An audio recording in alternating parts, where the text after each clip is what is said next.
For the rest of us, it's more a question of we have to shift the way we support. Made change slightly. And although you kind of know that this might happen, you don't really think about it very much. Royal tensions have erupted once again as Princess Anne reportedly made a decisive move that has sent shockwaves through palace circles. In a development few saw coming, Diana's iconic sapphire ring is said to have been reclaimed under Anne's watch, while Queen Camilla was allegedly denied access to a highly protected royal vault. The unexpected decision has reignited old debates about legacy, loyalty, and who truly safeguards the monarchy's most treasured symbols. So, what really happened behind those closed palace doors? Do you believe Princess Anne was right to protect Diana's legacy in this way? Share your thoughts in the comments below. To help us bring you more exclusive royal stories and uncover the latest palace developments, please subscribe. Princess Anne reclaims Diana's sapphire.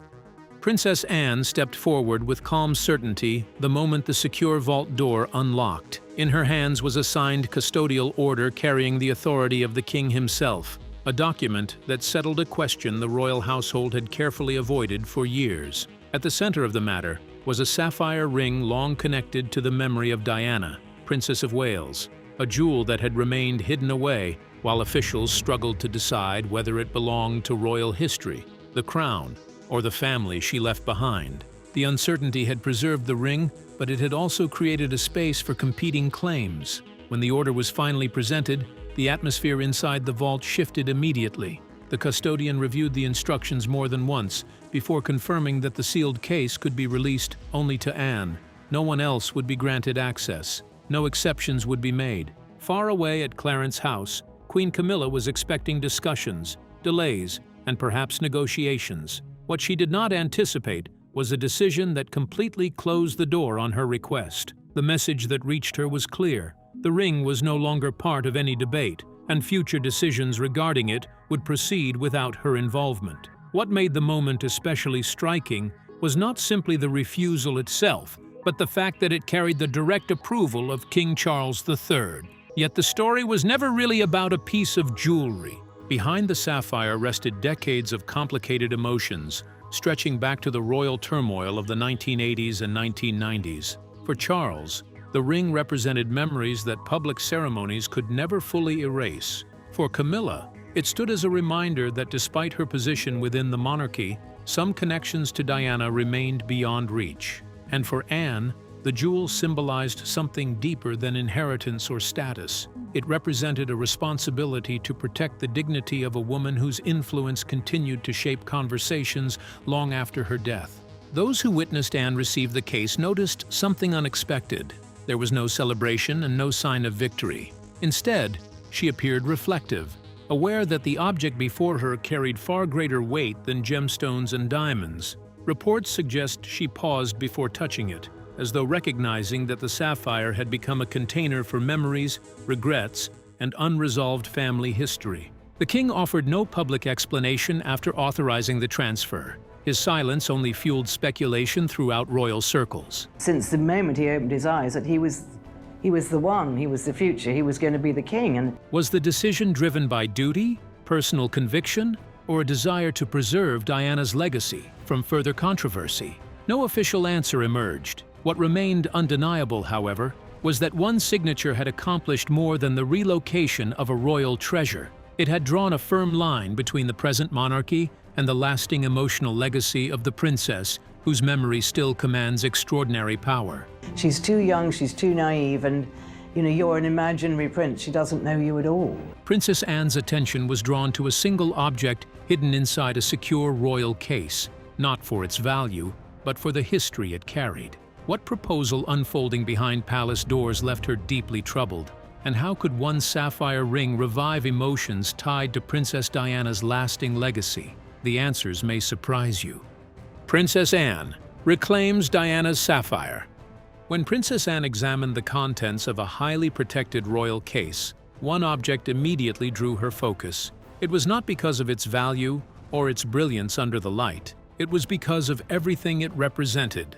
The sapphire ring carried memories that stretched far beyond the walls of any palace vault. For Anne, it symbolized the life of Princess Diana, a woman who had faced immense pressure while often standing alone under the glare of public attention. What troubled Anne was not the ring itself, but a proposal that had quietly surfaced behind palace doors. Queen Camilla reportedly wanted the famous Sapphire moved into a newly reorganized heritage collection under the supervision of her household. On paper, the change appeared administrative. In reality, it could have given her advisors greater influence over how the ring's story would be presented, displayed, and eventually passed to future generations. To many, that might have seemed like a minor adjustment. Anne saw something much larger. She understood that whoever controlled the narrative surrounding the Sapphire could shape how Diana's place in royal history would be remembered. I mean, people would scream when they saw Diana. It was almost like Beatlemania, but it was Diana mania. The princess believed that such authority should never rest with a household that had long been connected to one of the most painful chapters in the royal family's story. The disagreement did not suddenly appear inside a vault. Months earlier, during a private ceremony celebrating the restoration of historic royal jewels, Camilla reportedly suggested that the Sapphire's official classification be changed. Anne heard the request firsthand. The room remained calm, but beneath the surface, a serious conflict had already begun to take shape. Charles said little at the time, yet the silence itself seemed to carry enormous weight. The issue was made even more sensitive by the complicated history of royal jewels. Many pieces Diana wore belonged to the crown's collection and automatically returned to royal control after her death in 1997. Over the years, some of those jewels reappeared on Camilla, occasionally in altered forms that sparked debate among royal watchers. Yet Diana's sapphire engagement ring was different.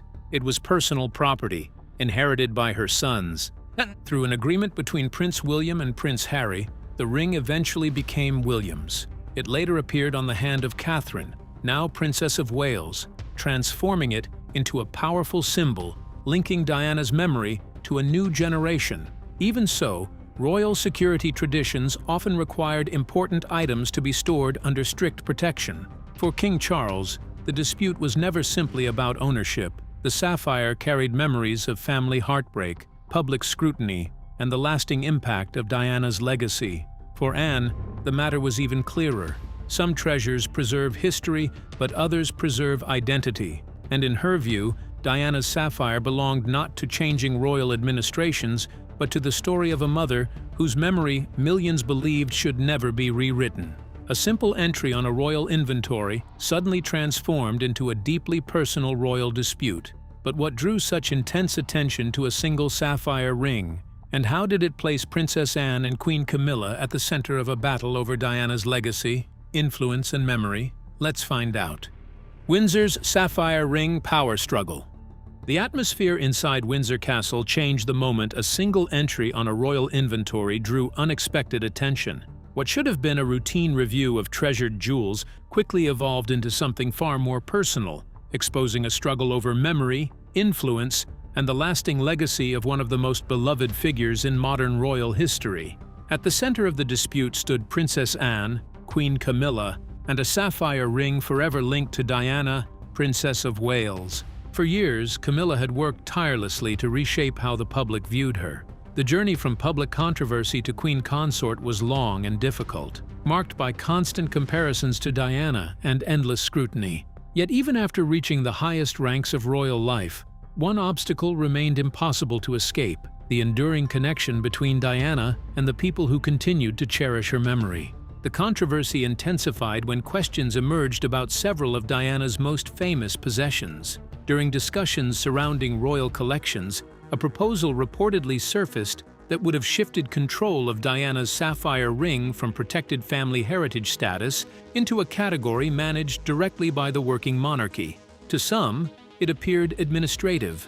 To Anne, it represented something much larger. A change in classification could influence not only who controlled the jewel, but also how future generations would understand the story attached to it. What troubled Anne most was the possibility that Diana's personal legacy might gradually be absorbed into a broader institutional narrative. While others viewed the matter as part of royal housekeeping, she saw a risk that history itself could be rewritten through paperwork and procedure. Then came another development that deepened suspicions. Reports circulating within royal circles claimed that a little-known compartment connected to the royal vault contained several items strongly associated with Diana, including the famous diamond choker she wore during her celebrated dance with John Travolta at the White House in 1985. But it's last night's banquet at the White House, when the princess danced with film star John Travolta, that's still the main talking point. Questions reportedly arose because some of the items were said to have limited documentation regarding their location and custody. Whether it's a misunderstanding, oversight, or something more significant, the discovery reportedly alarmed Prince William. According to royal insiders, he viewed the issue not as a debate about jewelry, but as a battle over stewardship. The sapphire ring, the choker, and other treasured pieces represented far more than valuable objects. They symbolized his mother's place in history. Determined to protect that legacy, Anne reportedly searched through older custodial records and uncovered a rarely discussed provision allowing the appointment of an independent family guardian for disputed personal jewels. Armed with that option, she placed a difficult decision before the king. The resulting conflict was no longer about gemstones, vaults, or classifications. It had become a powerful clash over trust, authority, and who would ultimately safeguard Diana's story. In the end, the debate revealed a truth that echoed through the palace corridors. Sometimes the most intense royal battles are fought not for a throne, but for the right to preserve a memory. Princess Anne entered the room with more than a document. She carried a decision that could alter the legacy of a treasured royal heirloom forever. But why had the unsigned order become so significant? What prompted Anne to strip away every layer of palace formality? And what consequences would follow from a conversation that left no room for reinterpretation? Let's uncover the astonishing details. Princess Anne's battle for legacy.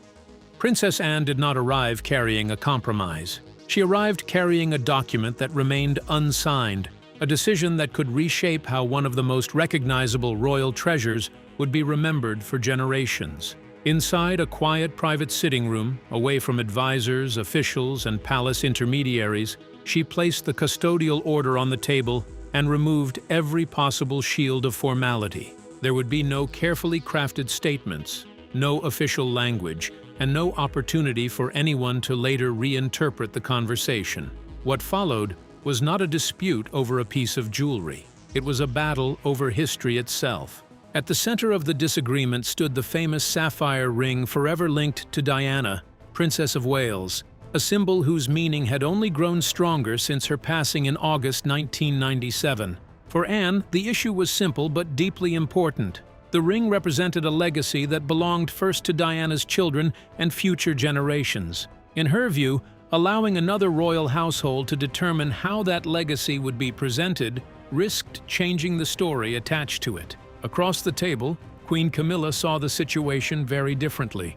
Years of public scrutiny, criticism, and comparison had followed her throughout royal life. She believed she had devoted herself to duty and service, yet she still felt judged against a woman whose memory continued to dominate public imagination. To her, the proposal surrounding the sapphire was not an attempt to rewrite history, but a chance to acknowledge the monarchy's journey through changing times. The tension sharpened when details of a planned heritage exhibition emerged. The sapphire, according to the proposal, would have been displayed as part of a broader royal narrative connecting Diana's era to the modern reign. Supporters described the idea as continuity. Anne viewed it as something far more significant. She feared that control over the story surrounding the ring could eventually become more powerful than ownership of the ring itself. That warning transformed the discussion. The argument was no longer about who could safeguard a historic object. It became a question that has echoed through royal history for decades.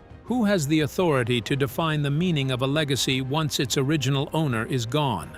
As the unsigned order remained untouched on the table, the sapphire came to represent something greater than royal tradition. It became a symbol of memory, influence, and the struggle to decide how history will be remembered long after the people who shaped it are gone. Princess Anne saw more than a misunderstanding. She believed a carefully crafted narrative was reshaping royal history and burying important truths. But what convinced her the story was being rewritten? As long-hidden emotions surfaced throughout the palace, why did even Camilla acknowledge years of personal strain? Let's unravel the details. Princess Anne challenges royal narrative. Anne called it something far more troubling than a simple misunderstanding. To her, it was a carefully crafted story, dressed in the language of tradition, one that attempted to smooth over old wounds and present a complicated royal history as if it had unfolded without heartbreak, conflict, or consequence. She believed that some memories were too important to be rewritten, no matter how elegant the words used to describe them. Across the palace, emotions that had long remained hidden were finally surfacing. Camilla, usually composed and measured, admitted the strain she had carried for years. She spoke of entering rooms where the memory of Diana seemed to command more respect than her own presence. It was a rare moment of vulnerability, revealing the weight of living in the shadow of a woman whose influence had survived far beyond her death. Yet Anne remained firm. Sympathy did not change her position. The issue before them was not about popularity, recognition, or public opinion. It was about responsibility. The unsigned document resting on the table represented far more than a dispute over a valuable sapphire ring. It symbolized a larger question about legacy, trust, and who had the right to safeguard a piece of royal history that remained deeply connected to Diana's story. The final decision rested with King Charles. Alone with the papers before him, he faced a choice that reached far beyond royal procedure.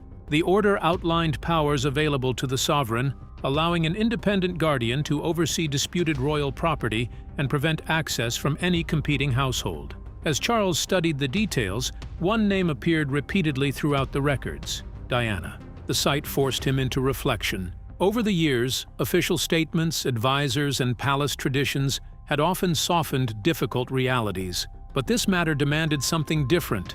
It required a personal decision, one that could not be delegated or hidden behind formal language. Beside the order lay two letters. One was from William, whose request was notably measured. Rather than seeking punishment or revenge, he simply asked for clear boundaries to be established, insisting that his mother's belongings should never become tools for strengthening another person's standing within the royal family. The message was calm, yet its emotional weight was impossible to miss. Camilla's letter carried a different concern. She argued that exclusion would reinforce the belief that she remained outside the monarchy's emotional narrative, regardless of her title. For her, access represented acceptance and continuity. When Anne finally joined her brother, she delivered the argument that had guided her from the beginning. Protecting Diana's sapphire, she said, was not an attack on Camilla. It was a recognition that some lines should have been drawn years ago, and that preserving them now was the only way to honor the past without allowing it to be rewritten. Princess Anne never raised her voice, yet one quiet meeting changed the fate of Diana's treasured sapphire forever. But what reality did she place before the king? Why did King Charles feel compelled to act, and how did a decision about one jewel evolve into a far larger royal turning point? Let's find out. King Charles signs sapphire transfer. The princess did not argue, plead, or create a scene. She simply placed reality before the king and waited. In that quiet moment, the weight of years seemed to settle across the room. King Charles understood what was at stake. Choosing not to act would no longer be neutrality. It would be a decision in itself. With a firm hand, he reached for the pen and signed the order that would immediately place Diana's treasured sapphire under Princess Anne's protection. What appeared to be a decision about a single jewel quickly became something much larger. Long before the document was signed, plans had already been moving behind palace walls. Requests connected to other pieces from Diana's private collection were being prepared, reviewed, and positioned for approval. Yet the king's signature changed everything in an instant. As Anne quietly carried the finalized order away, there was no celebration in her expression.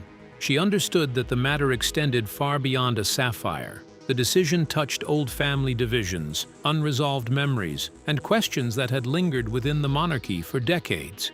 Charles remained behind, fully aware that he had safeguarded one historic object while placing fresh pressure on relationships already carrying years of strain. The true shock arrived when a second notice reached Queen Camilla. At first, it seemed she had merely lost access to one item. Soon it became clear that the consequences were far wider. Every pending request connected to Diana's personal jewels was frozen until a formal family review could take place. Projects that had been progressing suddenly stopped. Planned exhibitions were suspended, inventories were sealed, discussions that once appeared routine were abruptly halted. Sitting at her desk, Camilla reportedly absorbed the news in silence. The decision carried particular significance because the king had personally considered her position before reaching his conclusion. This was not a procedural delay or an administrative misunderstanding. It was a deliberate boundary established after careful reflection. Across palace offices, attention shifted from ownership to meaning. Officials increasingly focused on the distinction between royal authority and personal legacy. A queen could hold immense influence within the institution, yet that influence did not automatically grant control over every object tied to the emotional history of the royal family. For years, that distinction had remained largely unspoken. Now it stood clearly defined. The review process would determine the future of disputed possessions, but the message behind the king's decision was already unmistakable. Some treasures represented more than royal property. They carried memories, loyalties, and histories that could not easily be reassigned, no matter how much time had passed. Queen Camilla's call with King Charles lasted less than 2 minutes, yet it left a wound neither could easily ignore. What forced the king to draw such a firm line? And why was protecting Princess Diana's legacy worth risking new tensions within his own marriage? Stay with us as the remarkable story unfolds. Camilla's shock over Sapphire ban. Queen Camilla's call to King Charles lasted less than 2 minutes, yet its impact echoed far beyond the palace walls. She wanted only one answer. Did he truly understand what her suspension from access to the Sapphire would imply about her standing within the family? Charles did not hesitate. The boundary, he said, was necessary. Moments later, the line went silent. Camilla ended the conversation before her emotions could break through, leaving the king alone with the receiver still in his hand, aware that protecting a piece of Princess Diana's legacy had created a painful new strain inside his own marriage. Yet the real future of the Sapphire was not being decided in phone calls or official meetings. It was being shaped behind closed doors, away from advisors, press statements, and royal ceremonies. By the time Camilla withdrew from public discussions involving royal jewels and quietly returned exhibition files without opening them, another conversation was already taking shape, one that could determine the destiny of the famous ring for generations. Princess Anne felt no sense of victory after securing the Sapphire. As she left the vault with the sealed case at her side, she understood that even the right decision could come with difficult consequences. While she believed she had acted responsibly, she knew the choice would leave lasting emotions within the family. King Charles would carry the private weight of his decision, while Camilla would face the public reactions surrounding it. At the same time, Prince William received confirmation that the Sapphire was safe. The news brought relief, but many questions remained unanswered. No one revealed where the ring had been taken or what Anne intended to do next. Protecting the jewel was only the first step. Deciding its future was a far greater challenge. That uncertainty continued until Anne invited William to a private meeting at Windsor. No aides were present and no official record was made. Between them sat the sealed case that had remained unopened since leaving the vault. As Anne carefully opened it, William immediately recognized the familiar sapphire. For a moment, silence filled the room. Anne explained that safeguarding the ring had solved only part of the problem. The more important question was where it truly belonged. William looked at the jewel without reaching for it. To him, it represented far more than royal status. It carried memories of his mother and a responsibility to preserve her legacy. Anne then proposed a solution, placing the sapphire in a family trust that would keep it connected to Diana's descendants for generations to come. Prince William looked at the sapphire and saw far more than a royal jewel. But why had this iconic ring become the center of a deeply personal palace debate? What memories, unanswered questions, and concerns about legacy transformed a treasured heirloom into one of the most sensitive decisions the royal family had faced in years? Let's uncover the intriguing details. William confronts Diana's sapphire legacy. William lowered his eyes as the sapphire rested before him, its deep blue surface reflecting far more than light. To many, it was one of the most recognizable jewels in royal history. To him, it carried memories that could never be measured in gold, status, or tradition. Every public appearance of the ring had always brought back something private, a reminder of loss, of unanswered questions, and of a mother whose story continued to spark debate long after her passing. Inside the palace, the discussion had moved far beyond the value of a jewel. It was the ring that Princess Diana chose as her engagement ring when she was with Prince Charles. What stood before the family was a question of legacy. As the future king listened carefully, Princess Anne presented a proposal designed not to create conflict, but to prevent it. The plan would place the sapphire under a protected family arrangement, ensuring that its meaning could not be altered by changing titles, shifting royal priorities, or future household influences. Anne would maintain independent oversight while William accepted the primary responsibility for safeguarding it. The proposal carried strict conditions. No royal consort, including Queen Camilla, would have the authority to display, rename, transfer, or reinterpret the ring without written approval from Diana's direct descendants.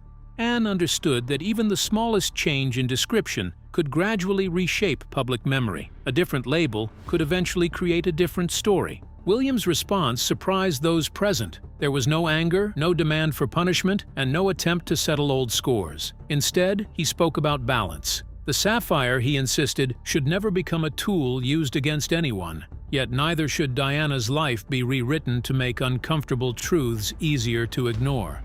What mattered was preserving memory without creating humiliation, protecting history without seeking revenge. The room fell silent as Anne slowly removed her hand from the protective case. That simple gesture carried enormous significance. It marked the end of temporary custody and the beginning of a permanent guardianship rooted in family rather than institution. William accepted the responsibility with quiet seriousness, understanding that he was receiving far more than a famous ring.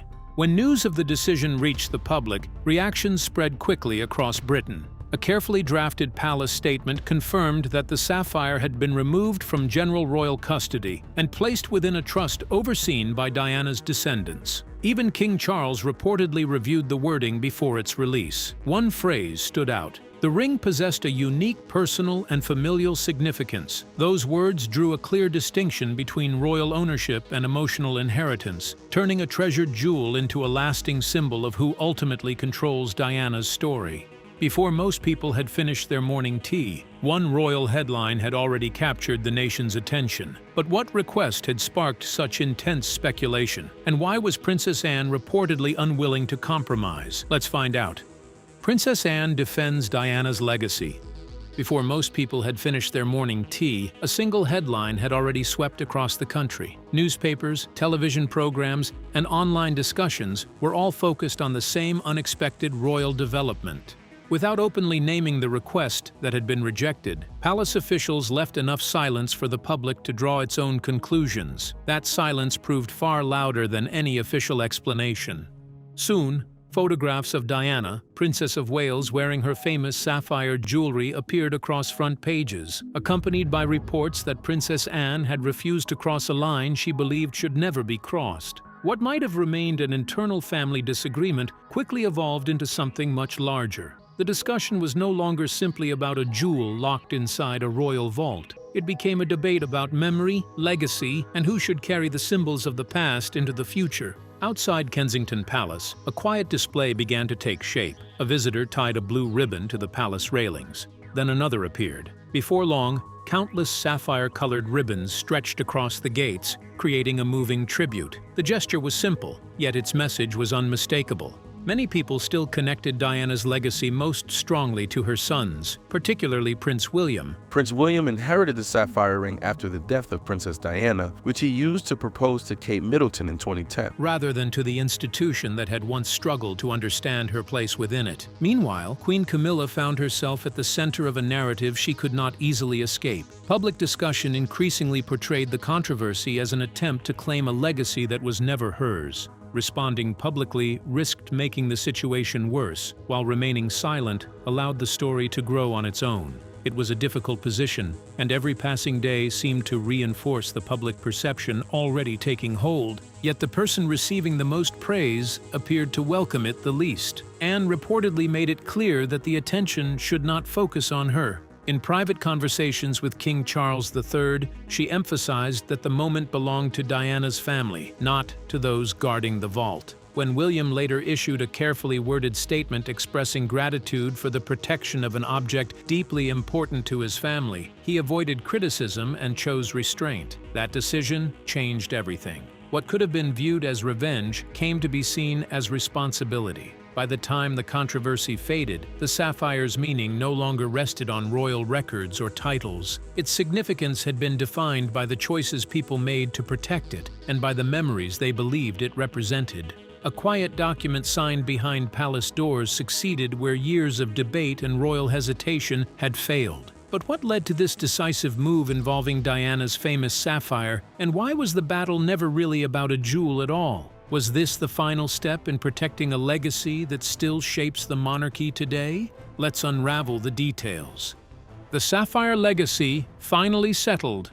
A quiet document, signed behind palace doors, achieved what years of debate, emotion, and royal hesitation never could. The famous sapphire, long associated with Diana, Princess of Wales, was finally placed beyond the reach of controversy, ending a dispute that had lingered over the royal family for far too long. Yet the decision was never truly about a jewel. It was about memory, responsibility, and the question of who has the right to protect a legacy that continues to shape generations. At the center of the resolution stood Princess Anne, whose determination transformed a private family disagreement into a defining moment of accountability. While public attention often focused elsewhere, Anne worked steadily behind the scenes, convinced that some boundaries could not be ignored. She understood that history could be honored without being rewritten, and that preserving a person's story sometimes meant refusing to let it be absorbed into another. The agreement ultimately carried the authority of King Charles III, was witnessed by Anne, and accepted by Prince William. Together, it created a protected family trust designed to safeguard the sapphire for Diana's descendants. The arrangement was unusually firm.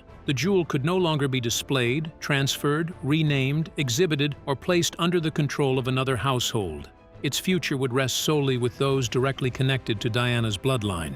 For William, the outcome carried a deeply personal meaning. When Anne privately handed him the completed trust papers, it was not merely a legal transfer of responsibility. It was a moment that reflected years of quiet loyalty. His gratitude was less that of a future king, and more that of a son recognizing someone who had chosen to defend his mother's memory when doing so would have been far easier to avoid. Meanwhile, Queen Camilla faced a difficult reality. The exhibition plans connected to the sapphire were set aside, and any remaining claim effectively disappeared. Although she retained her position beside the king, she came to accept a truth that had long been uncomfortable within royal circles. Recognition could not be earned by becoming part of Diana's story. The monarchy had space for both women in its history, but neither needed to be used to define the other. Charles also confronted a burden of his own. In private conversations, he acknowledged that the decision was not a rejection of his marriage, but a correction of a boundary that should have been protected years earlier. For perhaps the first time, responsibility was accepted without excuses, advisors, or ceremony standing in the way. When William finally placed the sapphire within the protected family archive rather than the traditional royal vault, the matter was settled forever. The dispute ended. Anne's promise was fulfilled, and the sapphire returned to the legacy it had always represented, a symbol not of rivalry, but of family, remembrance, and enduring continuity. So what do you think led Princess Anne to reclaim Diana's sapphire ring while Camilla was denied access to the vault? We'd like to hear your thoughts. Don't forget to like and subscribe.